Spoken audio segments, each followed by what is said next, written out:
दोस्तों आप जोरदार तालियां दीजिए क्योंकि Suresh Wadkar is one of the greatest singers that we have seen in the last 50 years. Suresh ji नमस्कार। नमस्कार जी, नमस्कार। मुझे बहुत खुशी हो रही है आप सबसे मिलके, और राजदीप भैया को तो देखते ही रहते हैं।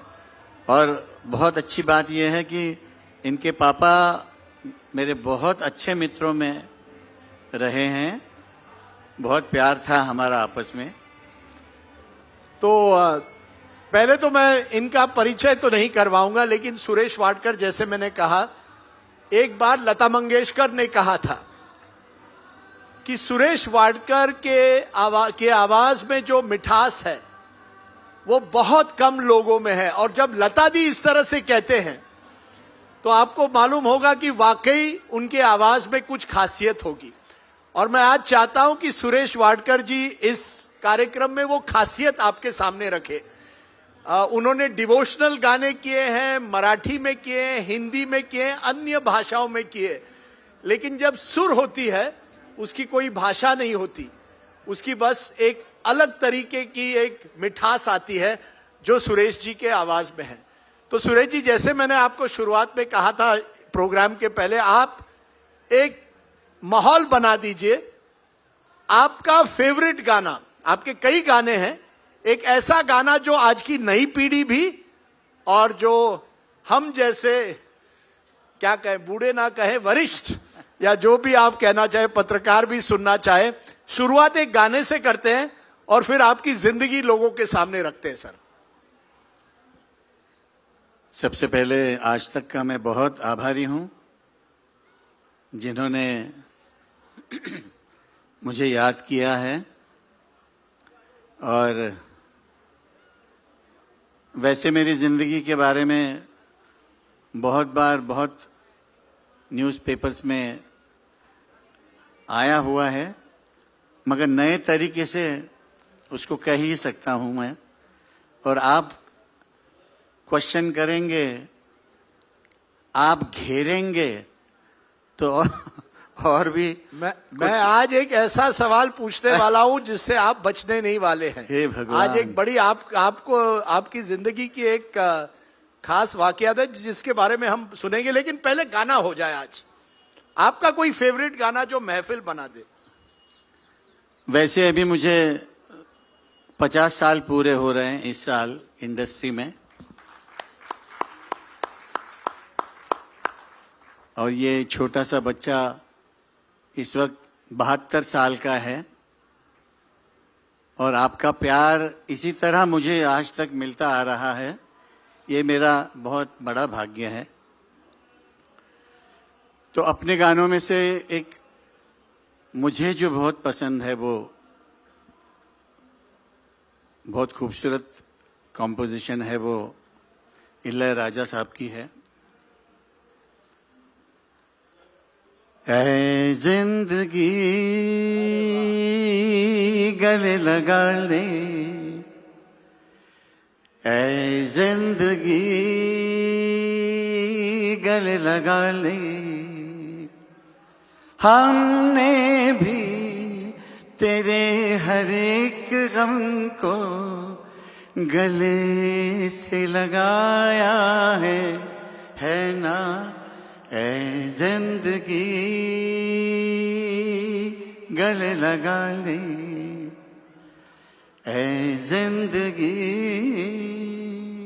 अरे वाह, थैंक यू। पिक्चर था सदमा। पिक्चर थी सदमा। पिक्चर थी सदमा। मैं शुरुआत करना चाहता हूं, सुरेश जी और मुझ में एक चीज कॉमन है, हम दोनों मराठी मानुस हैं। और महाराष्ट्रन होने का, भारतीय होने का बहुत हमें दोनों को गर्व है। लेकिन सुरेश जी, क्या ये सही है कि आप एक साधारण परिवार में मिललैंड, जहां आज बड़े बड़ी बिल्डिंग मुंबई में बनी है, लेकिन एक जमाने में वहां टेक्सटाइल मिल हुआ करते थे जी। आपके पिताजी एक टेक्सटाइल वर्कर वहां हुआ करते थे। तो एक टेक्सटाइल वर्कर का बेटा इतनी ऊंचाइयों तक पहुंचता है, ये कैसे हुआ?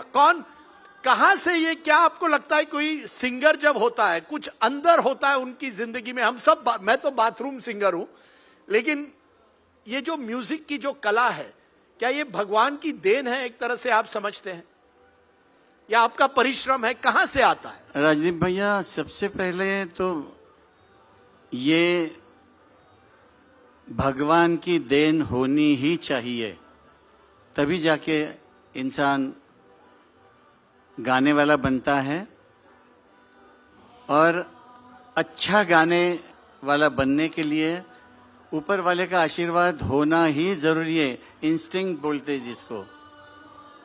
और जब तक वो नहीं होता तब तक अच्छा गाना नहीं गा सकता कोई। और आपको जो देन मिली है उसके बाद आपका परिश्रम, आप कितना रियाज करते हैं, आप अच्छे गुरु से सीखते हैं, और मुझे नहीं लगता है जब तक आप सीखेंगे नहीं तब तक अच्छा गाना वाला नहीं बन सकता है। तो कितने घंटे आप सीखते थे? मैं तो खुशकिस्मत हूँ, मेरे फादर, मैं जहाँ डिलाइल रोड नाम है जहाँ पे सब मिले ही मिले हैं, तो मेरे फादर सीताराम मिल्स में कपड़ा खाते में काम करते थे। और हमारा एरिया जो है वो कल्चरली बड़ा एडवांस्ड, छोटी से छोटी भी कोई बात होती थी या कोई समारंभ होता था तो उसमें गाना बजाना, भजन कीर्तन, ये सब कुछ होता था। मेरे फादर को थोड़ा सा शौक था तो उनके साथ मैं प्रोग्राम सुनने भी जाता था, तो बचपन में ही वो संस्कार मुझ पर हुए। और 4 साल की उम्र में घर वालों को पता चल गया कि ये बच्चा अच्छा गाता है, क्योंकि मेरे फादर जिनसे सीखते थे उन्होंने सुना मैं बाहर, उन्हीं की बंदिश, वो राग भीमपलासी की एक बंदिश है, वो मैं गा रहा था और बेंच बजाकर, तो उन्होंने पूछा कि कौन गा रहा है, तो मेरी माँ ने कहा कि मेरा सुरेश गा रहा है। तो उन्होंने मुझे बुलाया, बोली ये कहाँ से सीखा तुमने? मैंने बोला मैं बाहर बैठ के आप लोगों को सिखाते थे, तो मैंने बाहर सुन सुन के याद किया है, और मैंने पूरी बंदिश, सरगम, ताने सब उनको सुना दी। 4 साल की उम्र में? 4 साल का था मैं। अरे वाह। और क्योंकि 1976 में, 1976 में, तब कोई इंडियन आइडल नहीं था, कोई ऐसी कोई प्रोग्राम नहीं हुआ करते थे, लेकिन एक प्रोग्राम हुआ था सुर सिंगार जी, जिसमें रविंद्र जैन और जयदेव जी आए थे, मुझे लगता है म्यूजिक डायरेक्टर्स। जी, रविंद्र जैन जी, जयदेव साहब, कल्याण जी आनंद जी, रविंद्र जैन साहब, और हृदयनाथ मंगेशकर जी, शिव जी, हरि जी, ये सब जजेस थे। वो जजेस थे उसमें? हाँ, जजेस थे। और वो कार्यक्रम आपने जीता था? हाँ जी। तो सुर सिंगार कार्यक्रम 1976 में जीतने वाला, 77 में मुझे लगता है आपने पहली फिर प्लेबैक फिल्म की पहली थी, पहली फिल्म राजश्री प्रोडक्शंस की। वो गाना कहे, सोना करे झिलमिल झिलमिल, रूपा हंसे कैसे खिल खिल, आहा आहा वृष्टि पड़े टापुर टुपुर, टिप टिप टापुर टुपुर, वृष्टि पड़े टापुर टुपुर, टापुर टुपुर। ये मेरा पहला गाना। ऑडियंस तैयार हो रही है? एक और। सोना करे झिलमिल झिलमिल, रूपा हंसे कैसे खिल खिल, आहा आहा वृष्टि पड़े टापुर टुपुर, टिप टिप टापुर टुपुर, वृष्टि पड़े टापुर टुपुर, टापुर टुपुर। इसी तरह से ये गाना लता मंगेशकर ने सुना था या उसके पहले ही आपके गाने उन्होंने सुने थे, और लता दी ने तब कहा था कि इस लड़के में कुछ खास बात है। जब आपने पहली बार सुना कि लता मंगेशकर आपकी प्रशंसा कर रही है, तो कैसा लगा कि इतनी बड़ी, शायद उससे बड़ी कोई कलाकार हुई नहीं है, लता मंगेशकर आपकी आवाज सुनकर कहती है मैंने इतनी मिठास की आवाज कभी सुनी नहीं है। उस समय क्या आपको लगा आई हैव अराइव्ड, मैं पहुंच गया हूं? मैं अभी क्या कह सकता हूं, मेरी सरस्वती माँ थी वो, लता जी मंगेशकर। और जैसे अभी आपने कहा, ऐसे गाने वाला फिर से पैदा होता ही नहीं, अगर मुझे पूछेंगे तो आप। She is the greatest. Yes, और वो इसलिए भी नहीं है कि वो हमारी मराठी थी, मगर इसलिए कि उन्होंने उर्दू तलफ़ुज़ किस तरह पेश किए जाते हैं वो उन्होंने ही सिखाया है लोगों को। और मैं बड़ा भाग्यशाली हूं कि जब मैं पहली बार उनको मिला, रविंद्र जैन साहब ने मिलाया था, मेरा रक्षक फिल्म का गाना चल रहा था, तो उन्होंने मुझे मिलाया कि ये सुरेश वाडकर है और ये कोल्हापुर से है। मैं I am originally from Kolhapur, और लता जी भी वैसे गोवा से थी, मगर उनका सारा कार्यस्थली उनकी कोल्हापुर में थी। तो बड़े प्यार से मुझे बिठाया, तो रविंद्र जैन जिनको हम लोग दादू बोलते थे, दादू ने कहा कि इसने मेरे पास गाया है 4-5 फिल्मों में, तो उन्होंने कहा कि तुम मुझे वो गाने सब लाओ, मुझे सुनने हैं। तो मैं लेके गया घर पे, तो मेरे सामने उन्होंने गाने सुन के जितने भी बड़े म्यूजिक डायरेक्टर्स सबको फोन कर दिया कि मैं भेज रही हूँ, सुरेश वाडकर नाम से एक लड़का है, बहुत अच्छा गाता है और आप लोगों ने इसको जरूर गवाना है अपने पास। तो वो दिन है और आज का दिन है, मैंने कभी मुड़ के नहीं देखा। उस वक्त मुझे बहुत ज्यादा स्ट्रगल नहीं करनी पड़ी, स्ट्रगल थोड़ी अभी कर लेता हूं मैं। अरे सर, पर मैं, क्योंकि लता दी का नाम लिया, एक पिक्चर निकली, राज कपूर की पिक्चर थी प्रेम रोग, और राज कपूर जी के बारे में कहा जाता है कि he had an understanding of music. आप जितने भी राज कपूर के पिक्चर देखे, म्यूजिक उसके फर्स्ट क्लास थी। फिर वो शंकर जयकिशन के टाइम से लेकर आखिर तक उनके जो म्यूजिक डायरेक्टर्स थे, चॉइस ऑफ सॉन्ग्स थे। तो प्रेम रोग में आपने जब गाना गाया राज कपूर के पिक्चर में, उसका कोई गाना, खास करके उनमें से कुछ लता दी भी उसी पिक्चर में थी, उनके भी गाने थे। लता दी के साथ गाना, वो भी राज कपूर के पिक्चर के लिए, वो तो एक तरह से एवरेस्ट तक पहुंचना है। बिल्कुल, राज साहब की फिल्मों में गाना एक बहुत बड़ा स्टैंप होता है माथे पे कि राज कपूर साहब की फिल्मों में गाया ये लड़का। और साथ में लक्ष्मीकांत प्यारेलाल, एक बहुत बड़ा नाम, बड़ा भाग्य की चीज मानते थे लोग कि लक्ष्मीकांत प्यारेलाल जी के पास गाया हूं। और साथ में लता जी के साथ, सोचिए आप मेरा आनंद कैसा उस दिन का हुआ होगा। मगर उसके पहले एक गाना, क्योंकि लता जी की वजह से ही मैं लक्ष्मीकांत प्यारेलाल जी के यहाँ गाया, और वो पहला गाना था फिल्म क्रोधी में, चल चमेली बाग में मेवा खिलाऊंगा, चल चमेली बाग में मेवा खिलाऊंगा। मेवे की टहनी टूट गई तो चादर बिछाऊंगा। चादर का पल्लू फट गया तो दर्जी बुलवाऊंगा। दर्जी की सुई टूट गई। इतना ही अभी याद है।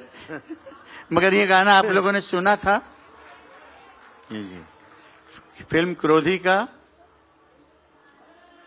तो ऐसे लग रहा था कि सच्ची में इतना घबराया हुआ था। पहला गाना लता जी के साथ, तो ऐसे लग रहा था कि नीचे पांव है ही नहीं, इतना घबराया हुआ था। मगर भगवान के आशीर्वाद से अच्छा रहा गाना, बहुत खुश हुए।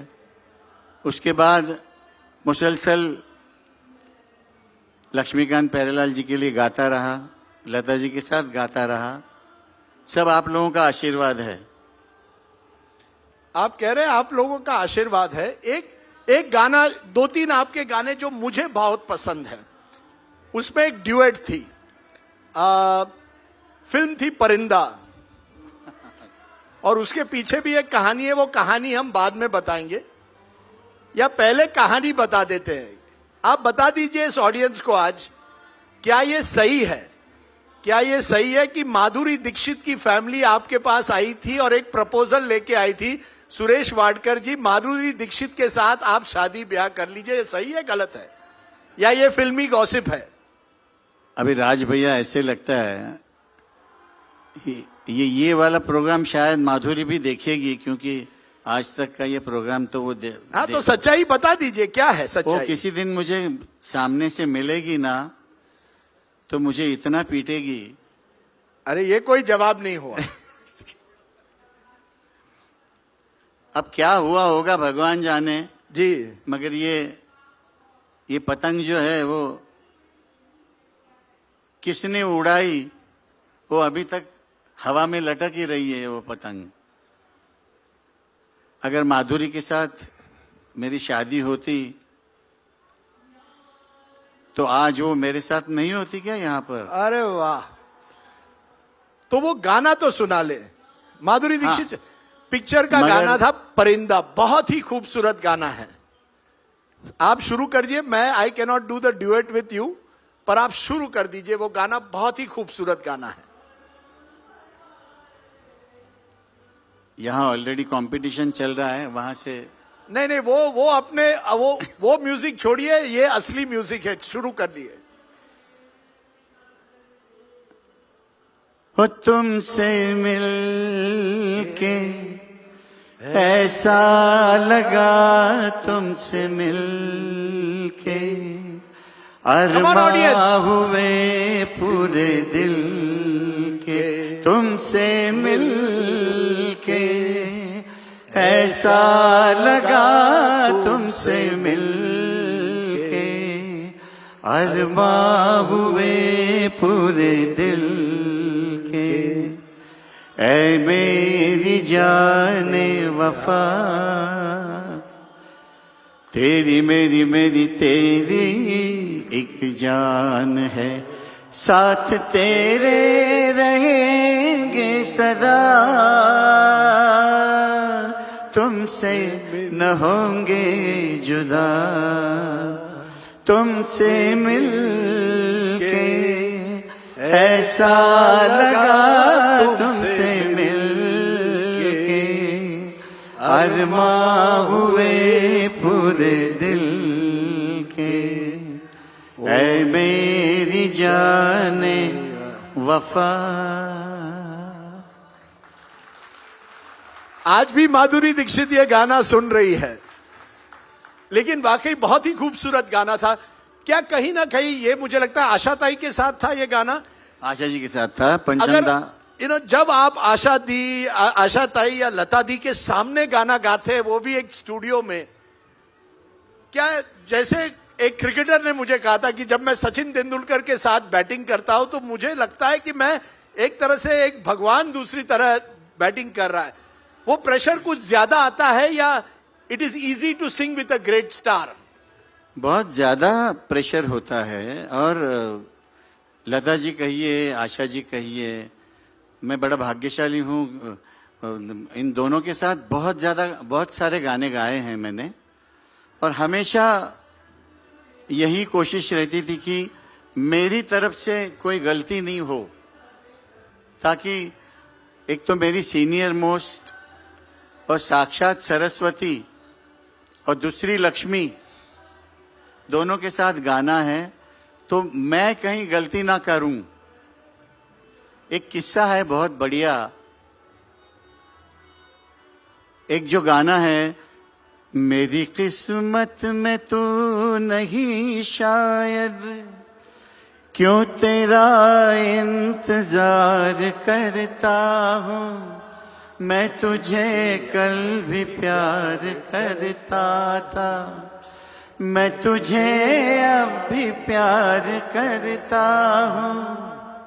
इस गाने का लास्ट अंतरा है, दिल नहीं इख्तियार में मेरे, जान जाएगी प्यार में तेरे, तुझसे मिलने की आस है, आजा मेरी दुनिया उदास है, आजा। वाह वाह। ये जो उदास, और सोचिए वो लास्ट टेक था, फाइनल टेक था। ये सरदेसाई साहब, लास्ट टेक था, फाइनल ऑलमोस्ट। और वो जो उदास उन्होंने गाया, ऐसा लगा कि पूरा एटमॉस्फेयर में आग लग गई है। तो ऐसा उदास उनके अंदर से आया, और उसके इमीडिएटली बाद में मेरी लाइनें थी, और मैं उनको देखता ही रह गया। और टेक चालू था, मैं सीधा हेडफोन्स निकाल के मैं उनके पैरों में पड़ गया। मैंने बोला, दीदी I am really very sorry, मेरे से गलती हो गई, मैं लाइनें ही भूल गया आपका उदास सुन के। और मुझे लगा अब मुझे बड़ी डांट पड़ने वाली है। इतने में लक्ष्मीकांत जी, उसके म्यूजिक डायरेक्टर, अंदर आए ही मुझे बोलते हैं, अरे सुरेश क्या किया तुमने, ये फाइनल टेक था। मैंने दीदी को कहा, दीदी मुझे प्लीज क्षमा कर दीजिए। तो खाली चश्मा लगाती थी, चश्मा ऐसा उतार के जोर जोर से हंसने लग गई। क्या हुआ मगर? मैंने बोला, दीदी आपके उदास ने मुझे इतना उदास कर दिया कि आगे की लाइनें ही भूल गया मैं। तो बहुत हंसने लग गई। लक्ष्मी जी भी बोलने लगे, कोई बात नहीं, चलो अभी सेकेंड अंतरे तक तो करेक्ट है, वो रख के हम लोग फ्रेश थर्ड अंतरा रिकॉर्ड कर लेते हैं। तो वो इस तरह गाना पूरा हुआ था। वाह। क्योंकि आपके कई ऐसे गाने हैं जिसमें दर्द जो है ना, उस गाने में एक तरह से मिठास और दर्द दोनों एक साथ आ जाते हैं। एक बड़ी खूबसूरत पिक्चर बनी थी, गाने बहुत खूबसूरत थे। और जैसे राज कपूर में वो अदा थी as director to produce great music, Yash Chopra में भी थी। हाँ, क्योंकि वो राज साहब और शम्मी जी और शशि जी, इन तीनों भाइयों को बड़े पापा जी ने, पृथ्वीराज जी ने बाकायदा गाना, म्यूजिक उनको बचपन में बाकायदा टीचर रख के सिखाया था। अच्छा। रागदारी भी जानते थे। अच्छा राज जी, उसका भी एक किस्सा है। मैं दिल्ली से बॉम्बे जा रहा था और मैं फर्स्ट रो में बैठा था, बाजू की सीट खाली थी। तो एकदम एंड में शम्मी जी अंदर आए। अच्छा। तो उनको देख के मैं, पापा जी में पैरी पहना और मैंने कहा, अरे सुरेश कैसे हो? अरे बेटा तुम्हारा गाना परसों सुना मैंने, शशि की फिल्म में तुमने गाया है। वो गाना है ना, सांझ ढले गगन तले, सांझ ढले। तो वो गाना, वो खड़े खड़े, अभी बैठे भी नहीं सीट पे, मेरे बाजू में ही उनकी सीट, खड़े खड़े उन्होंने पूरा मुखड़ा गाया। अच्छा। हाँ जी, शम्मी कपूर ने? राजदीप जी, हाँ, पूरा मुखड़ा। और इतना सुर में, और मुझे बोलते हैं लास्ट में, अरे वाह, ये राग विभास है ना? तो देखिए मैं तो उड़ ही गया। मैंने बोला, उन्होंने राग तक बताया। तो इन तीनों भाइयों ने म्यूजिक सीखा हुआ था, इसलिए उनकी फिल्मों के जो म्यूजिक होता था राज साहब की, वो अलग लेवल का, बहुत कमाल का। क्योंकि एक फिल्म बनी थी, जैसे मैंने कहा यश चोपड़ा में भी एक कला थी, और एक बड़ी खूबसूरत फिल्म बनी थी चांदनी, जिस फिल्म ने एक तरह से यश चोपड़ा के करियर को रिवाइव किया था। और मैं आज सुबह जब मैं उठता हूं, मैं फिल्मी गाने सुनता हूं मेरे वॉक पर, तो ये गाना मैंने सुना, क्योंकि मैंने कहा आज मैं सुरेश जी का इंटरव्यू कर रहा हूं। गाना है लगी आज, क्या गाना है, लगी आज सावन की फिर वो घड़ी है। वो गाने में जो दर्द नजर आता है, विनोद खन्ना पर पिक्चराइज है, वो गाना हो जाए। मैं और 2-3 मेरे फरमाइश है। अच्छा, मेरे कई फरमाइश होते हैं, मुझे कोई नेता बीता से कोई लेना देना नहीं, म्यूजिक सुनकर जिंदगी बनती है, लेकिन वो गाना जो है वो सुन लेते हैं। दूसरी तरफ हम एक अलग तरीके गाने, उसकी भी खासियत है, बहुत बढ़िया गाना है ये। लेकिन ये जो गाना है ये अलग तरीके का गाना है, इसको सुनकर ही दिल बहल जाता है। राजदीप जी, एक यश जी के घर में भी एक बहुत संगीत की प्रेमी हमारी भाभी जी, मिसेस यश चोपड़ा, पैमेला जी भी गाना सीखी हुई लेडी थी, खुद इतना अच्छा गाती थी जी। उसकी वजह से भी उनकी फिल्मों का म्यूजिक जो था वो विशेष अलग से अलग दिखता था। और ये गाने का किस्सा ऐसा है, मैं आशा जी के साथ अमेरिका में टूर पे था, तो डिट्रॉइट में रात को मैं मेरे दोस्त के घर पे था, वहां पर फोन आया, कोई रात को 2-2:30 बजे। अच्छा। तो वो हमारी नीरू बहन जिनके घर पे रुका था, तो उन्होंने फोन उठाया, उनको लगा कोई पता नहीं इमरजेंसी किसी ने फोन किया है। फोन उठाया तो सामने से यश जी बात कर रहे थे, अरे सुरेश वाडकर आपके यहाँ हैं, हमको पता चला है, जरा उनसे बात करवाएंगे। तो बेचारी दौड़ती दौड़ती आई, मुझे जगाया कि यश चोपड़ा साहब का फोन है नीचे। तो मैंने फोन लिया, मैंने बोला अरे पापा जी आप, अरे बोलते तू कहाँ जाके बैठा हुआ है, मेरा शूटिंग रुका हुआ है और मुझे 2 गाने करने बहुत अर्जेंट, तुम कब आ रहे हो?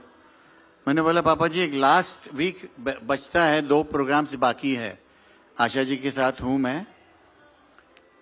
तो बोलते जैसे ही आएगा मुझे गाने करने दो। उसमें से एक गाना ये था, मैं रुका। ये सुन के अच्छा लगा बहुत कि यार मैं बहुत दिनों से रुका हुआ हूं, ढूंढ रहा हूं तुमको, तुम जल्दी से आ जाओ। ऐसा अब बोलना नहीं चाहिए, ऐसे हमारे ही जमाने में होता था कि अपने गायक के लिए म्यूजिक डायरेक्टर या प्रोड्यूसर रुकते थे। और वो ये गाना है, हो लगी आज सावन की फिर वो झड़ी है, लगी आज सावन की फिर वो झड़ी है,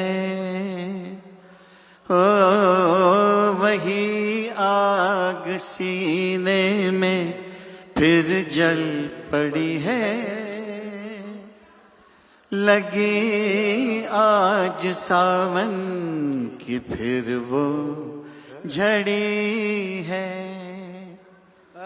कुछ ऐसे ही दिन थे जो हम तुम मिले थे, चमन में नहीं फूल दिल में खिले थे, वही तो है मौसम मगर रुत नहीं वो, मेरे साथ बरसात भी रो पड़ी है, लगी आज सावन की फिर वो झड़ी है,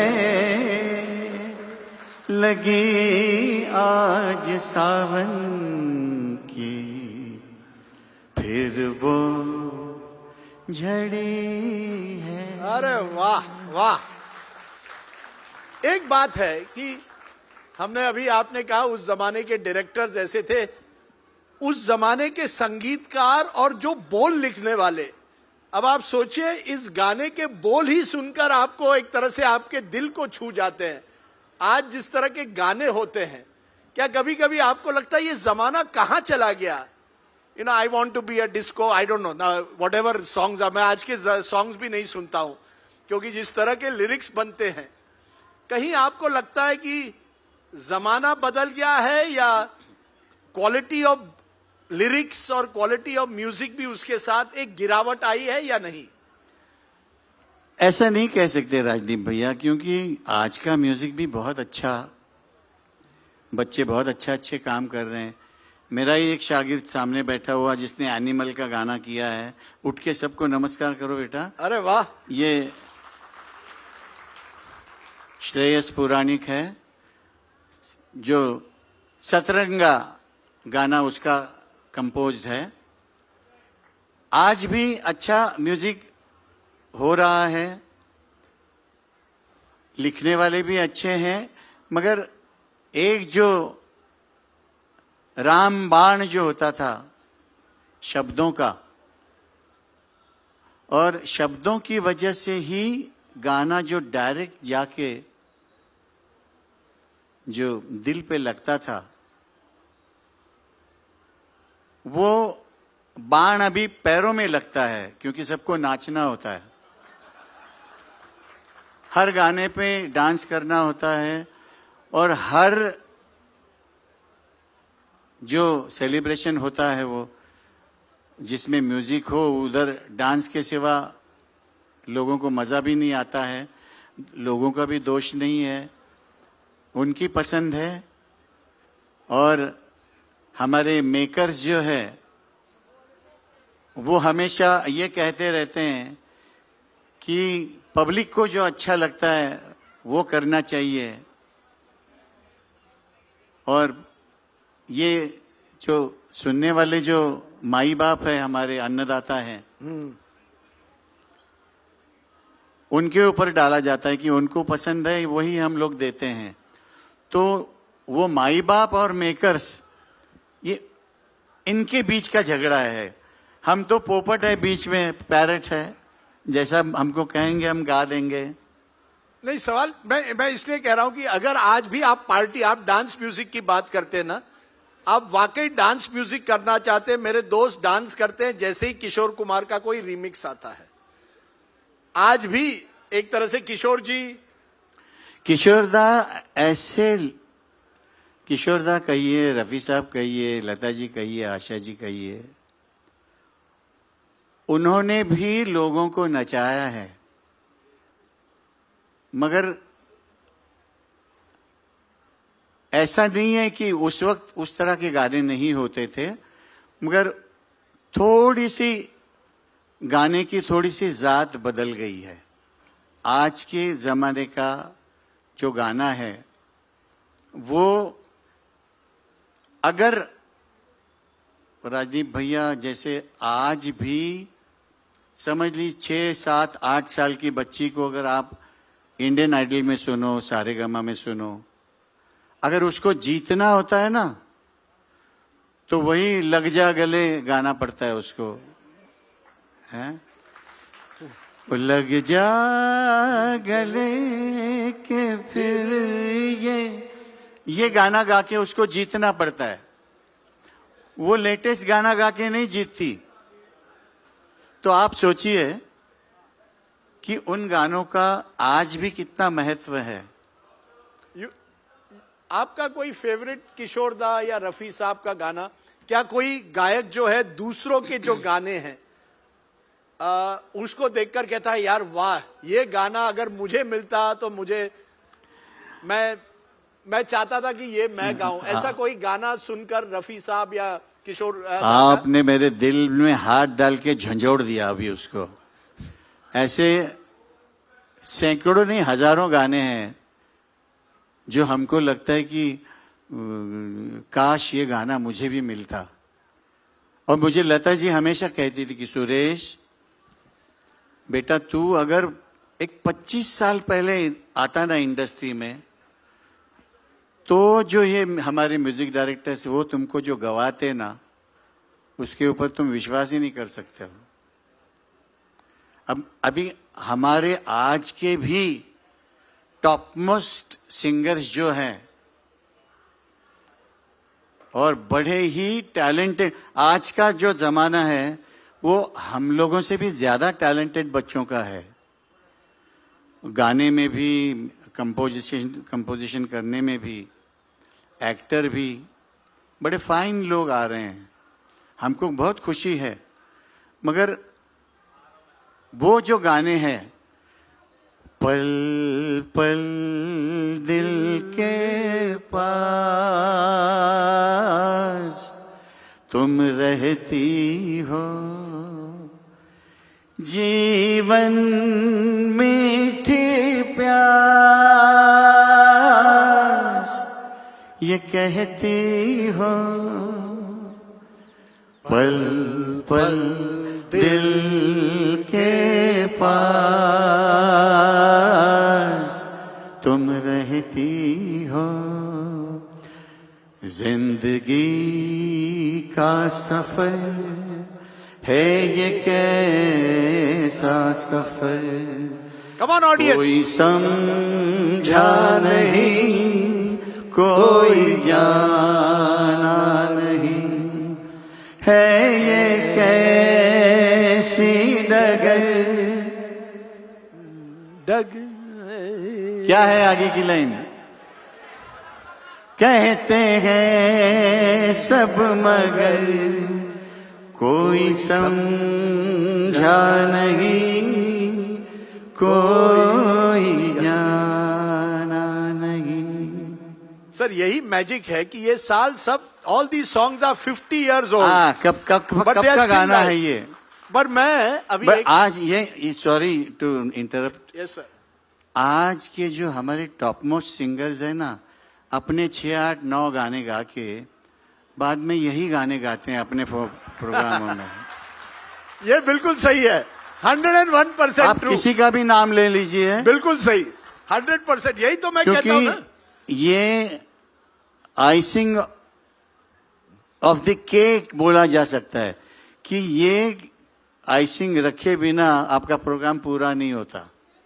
फिर आप कोई भी हो, तो कितनी इंपॉर्टेंस है इन गानों की। सर मेरी बेटी की शादी हुई थी पिछले महीने। जैसे हमने गुलाबी आंखें, हाय हाय हाय, वो गाना लगा दिया, गुलाबी आंखें जो मैंने देखी, शराबी ये दिल हो गया, संभलना यारो ओ मेरे यारो, संभलना मुश्किल हो गया। पूरी पब्लिक गाने डांसिंग के लिए आ गई। But I want to introduce a young man who is sung for Animal, which is the film of the new generation. आ जाइए, you want to sing your song from Animal. थोड़ा नया generation भी हो जाए। फिर मेरी एक आखिरी फरमाइश है, मेरा सुरेश वाडकर जी का फेवरेट गाना एंड में, पर आप सुनाइए। ये मेरा लाडला शिष्य है, नमस्कार, आप सबको बेटे नमस्कार। जैसा ही है। पूरा नाम? इसका नाम है श्रेयस पुराणिक, ही इज फ्रॉम नागपुर। अरे वाह श्रेयस, और मेरे हॉस्टल में ही रहता था।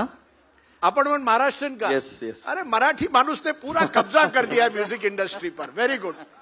बट सबसे पहले जोरदार तालियां सुरेश जी के लिए। इतने सुर में गा रहे हैं सुरेश जी आप। आज सुबह जब मैं आया इनके रूम में तब भी रियाज ही कर रहे थे, तो इनसे हमने सबसे बड़ी सीख जो ली है वो रियाज की है। तो जोरदार तालियां। यस, एंड मैंने कंपोज किया है सर ये गाना। Thank you Rajiv sir, thank you. Suresh ji, दो आखिरी फरमाइशें। अच्छा, एक तो आपके पूरे इस करियर में बहुत कम लोग जानते हैं, कि आपने कितने डिवोशनल गाने किए हैं। मराठी में आप मराठी भी आज अगर आप चाहें तो गा सकते हैं, हिंदी में भी, लेकिन एक तरह से वो जो भक्ति आती है, जो आपकी कला की एक खासियत है, वो उन डिवोशनल सॉन्ग्स में आती है। एक तो आपके फिल्म गाने हुए, लेकिन जब आप उस तरह के गाने गाते हैं तो एक स्पेशल, मुझे लगता है एक तरह से गायक और ऊपर वाले का एक कनेक्शन बन जाता है। तो आज हमारे ऑडियंस को उस तरह का एक गाना सुनाइए, ताकि वो जब घर जाएंगे शायद YouTube पर वो गाना एक बार फिर सुनेंगे। लेकिन एक अलग कला होती है डिवोशनल सॉन्ग्स की, तो एक डिवोशनल सॉन्ग हो जाए कुछ अलग सा। मराठीत पण तुम्ही करू शकता। हाँ काय?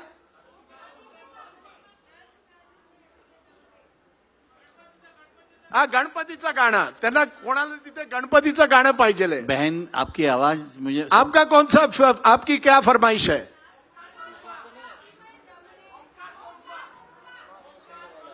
अच्छा, ओंकार स्वरूपा। हाँ ठीक है।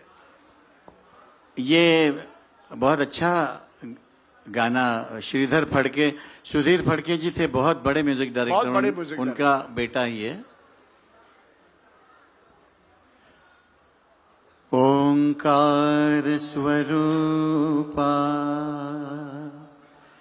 सद्गुरु समर्था, ओंकार स्वरूपा सद्गुरु समर्था, अनाथांच्या नाथा तुझ नमो, तुझ नमो, तुझ नमो, तुझ नमो, तुझ नमो। ओंकार स्वरूपा सद्गुरु समर्था, ओंकार स्वरूपा सद्गुरु समर्था, अनाथांच्या नाथा तुझ नमो, तुझ नमो, तुझ नमो, तुझ नमो, तुझ नमो। वाह वाह वाह। गणपति बाप्पा मोरया। मोरया। मेरा एक फेवरेट है सर, मेरे वैसे कई फेवरेट गाने हैं, अगर इसी तरह से चले तो रात के 12 बज जाएंगे। लेकिन एक फिल्म बनी थी सर, गमन, बहुत ही खूबसूरत फिल्म है। अगर आप अभी भी देखना चाहे, खासकर की यंग जनरेशन देखे पिक्चर किस तरह से बनती थी। मुजफ्फर अली साहब की मुझे लगता है पहली डेब्यू फिल्म थी, स्मिता पाटिल उसमें एक्ट करती है, फारूक शेख मेरे ख्याल में उनके साथ थे। पलायन की फिल्म थी, माइग्रेशन कैसे होता है मुंबई को। लेकिन उस फिल्म में एक गाना है, और उस गाने में मुझे खासियत जो लगती है, जो आपकी आवाज में है, मिठास और दर्द दोनों एक साथ आ जाता है। उस गाने के बोल हैं सीने में जलन, लेकिन वो जो गाना है, उस गाने में जो आपने खास करे सर, आपने उस गाने को एक अलग लेवल पर आप ले गए थे। तो आज खासकर कि ये यंग जनरेशन को बताइए कि किस तरह के गाने हुआ करते थे। आई एम सॉरी टू से इन पास्ट टेंस, लेकिन एक जमाने में इस तरह के गाने चलते थे, pre Instagram age. And then I will also ask you a question. ठीक, एक मिनट। हाँ, पूरा जितना सुना सकेंगे सुनाएंगे, लेकिन शुरू करते हैं सर, क्योंकि ये गाना बहुत ही खूबसूरत है। एक्चुअली ये गाना गाने के पहले मैं कुछ अरसा हमारे सबके लाडले म्यूजिक डायरेक्टर जयदेव जी का मैं असिस्टेंट, एक्सपीरियंस के लिए असिस्टेंट करके मैं, अच्छा, हाँ, काम थोड़ा सा कर रहा था उनके साथ। और जयदेव जी का गाना मेरा कॉलर ट्यून भी है, मैं जिंदगी का मैं जिंदगी का साथ निभाता चला गया, कम ऑन ऑडियंस, हर फिक्र को धुएं में उड़ाता चला गया, हर फिक्र को धुएं में उड़ा। अब सोचिए, सोच देखिए म्यूजिक डायरेक्टर की, ये बहुत गहन डीप विषय है ये, अगर इस पे बात करने जाएं तो 2 दिन क्या 3 दिन भी लग सकते हैं कि वो धुआं जो है, वाह वाह। वो धुएं को कैसे उन्होंने गाने में एक्सप्रेस किया है। हर फिक्र को धुएं में उड़ाता चला गया, हर फिक्र को धुएं में उड़ा, दिखता है ना उड़ता हुआ, धुआं उड़ रहा है, धुआं। वाह ये वाह। सोच होती थी लोगों की। तो ये गाना मेरे नसीब में आया जब गमन बन रही थी। सीने में जलन, आँखों में तूफान सा क्यों है, सीने में जलन, आँखों में तूफान सा क्यों है। इस शहर में हर शख्स परेशान सा क्यों है। दिल है तो धड़कने का बहाना कोई ढूंढे, दिल है तो धड़कने का बहाना कोई ढूंढे। पत्थर की तरह बेहिस्सो बेजान सा क्यों है। इस शहर में हर शख्स परेशान सा क्यों है। लास्ट अंतरा इन दिनों मैं अपने लिए ही गाता हूं, क्योंकि ये जो नया रूप धारा है ना मैंने, कहीं कहीं आपने इसके बिना भी देखा होगा। क्या कोई नई बात नजर आती है हम में, क्या कोई नई बात नजर आती है हम में। आईना हमें देख के हैरान सा क्यों है। इस शहर में हर शख्स परेशान सा क्यों है। थैंक यू, धन्यवाद। सर आपने हमें परेशान नहीं, आपने दिल खुश कर दिया है। Please give him a standing ovation, the one and only Suresh Wadkar. Thank you, thank you, धन्यवाद, धन्यवाद, धन्यवाद। Too good.